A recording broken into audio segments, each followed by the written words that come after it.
মাহমুদ ভাই যখন বারবার বলতেন যে একটা গণ অভ্যুত্থানের স্বপ্ন আমি দেখি, আমরা ওনার সামনে সাহস করে বলতাম না, কিন্তু মনে মনে বলতাম এই গণ অভ্যুত্থান কে করবে। মাহমুদ ভাইকে আমি ইশারা ইঙ্গিতে ইনিয়ে বিনিয়ে বেশ কয়েকবার বলেছি যে আমরা যে রাজনৈতিক দলগুলোকে হাজির দেখতে পাচ্ছি, এদের দ্বারা তো কখনো গণ অভ্যুত্থান হয় নাই, এবং এদের দ্বারা তো গণ অভ্যুত্থানের কোনো সম্ভাবনা আমরা দেখছি না। আপনারা জানেন 1913 সালের 5ই মে সেখানেও একটা গণ অভ্যুত্থানের স্বপ্ন মাহমুদুর রহমান দেখেছিলেন। আমরা অনেকেই সেই স্বপ্নে দেখেছিলাম, কিন্তু সেখানেও একটা রাজনৈতিক ব্যর্থতায় সে গণ অভ্যুত্থান বা সেই গণজাগরণ সফল হয় নাই। সফল হয় নাই বলাটা ভুল হবে। একটা বীজ বপিত হয়েছিল, বীজ বপন করা হয়েছিল, যেই বীজটা অঙ্কুরিত হয়েছে ধীরে ধীরে, এবং আজও সেই বীজটা প্রাসঙ্গিক আমাদের জন্য।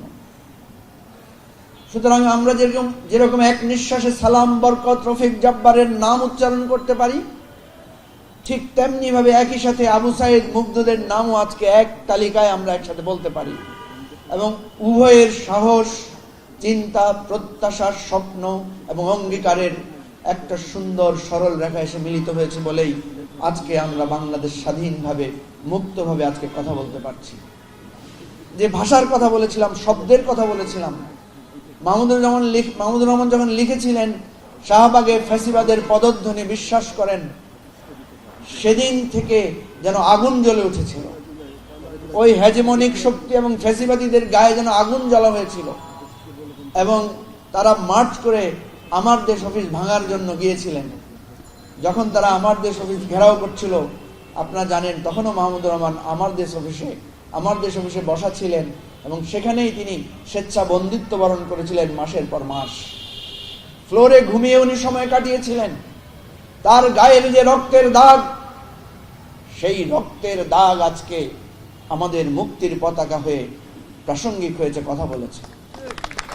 প্রিয় ভাই বন্ধুগণ, সুতরাং মাহমুদ ভাই যে আশাটা আমাদেরকে, আশার পথটা দেখিয়েছেন, আজকে ছাত্ররা আমাদের সামনে, ছাত্র জনতা, কৃষক, শ্রমিক, মেহনতি সবাই যখন আমরা একাকার হয়েছি, আমাদের স্বপ্নকে আমরা ব্যাহত হতে দেব না।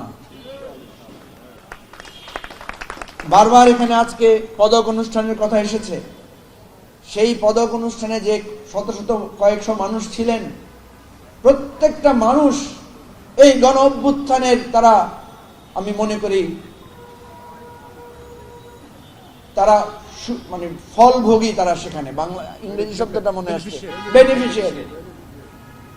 কারণ যতগুলো উপদেষ্টা থেকে শুরু করে সচিব পর্যায় থেকে প্রত্যেকেই, এরা কেউ সচিব হতে পারতো না, এরা কেউ উপদেষ্টা হতে পারতো না, এদের কারোই প্রমোশন হতো না, এবং আমরাও কোনোদিন 21শে পদকের অনুষ্ঠানে দাওয়াতও পেতাম কিনা সন্দেহ আছে।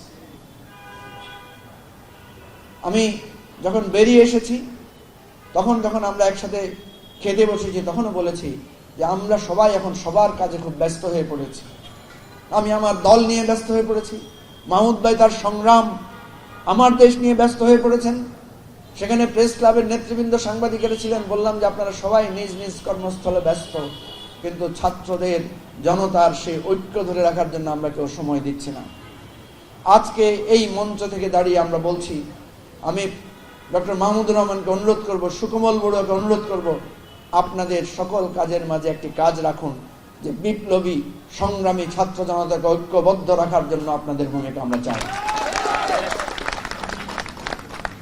আমরা জানি আমরা কখনো অনেক বিষয়ে ঐক্যবদ্ধ হব না, আমরা জানি অনেক বিষয়ে আমাদের মতের এক মিল হবে না, কিন্তু এই দেশের স্বাধীনতা, সার্বভৌমত্ব, ফ্যাসিবাদ এবং আধিপত্যবাদের বিরুদ্ধে আমাদের চলমান লড়াই, সংগ্রাম, রক্তের বিনিময়ে যে ঐক্য তৈরি হয়েছে, সে ঐক্যকে আমরা ধারণ করব, সেটাই আমাদের একমাত্র অঙ্গীকার আজকের 21শে ফেব্রুয়ারি। আপনারা যারা কষ্ট করে কথা শুনেছেন, আমাদের ডাকে সাড়া দিয়েছেন, সবাইকে ধন্যবাদ, অভিনন্দন জানাচ্ছি। আমাদের এখানে সাংস্কৃতিক অনুষ্ঠান হবে, এবং রাত্রে আমরা প্রভাত ফেরিতে যাব শহীদ মিনারে। আমার ভাইয়ের রক্তে রাঙানো 21শে ফেব্রুয়ারি আমি কি ভুলিতে পারি, সেই স্লোগান তুলে আমরা আবারও জানান দেব, আমরা মুক্তির জন্য অবিরত সংগ্রাম করেছি, রক্ত দিয়েছি, প্রয়োজন হলে জীবন দেব, এটাই আমাদের অঙ্গীকার। ধন্যবাদ।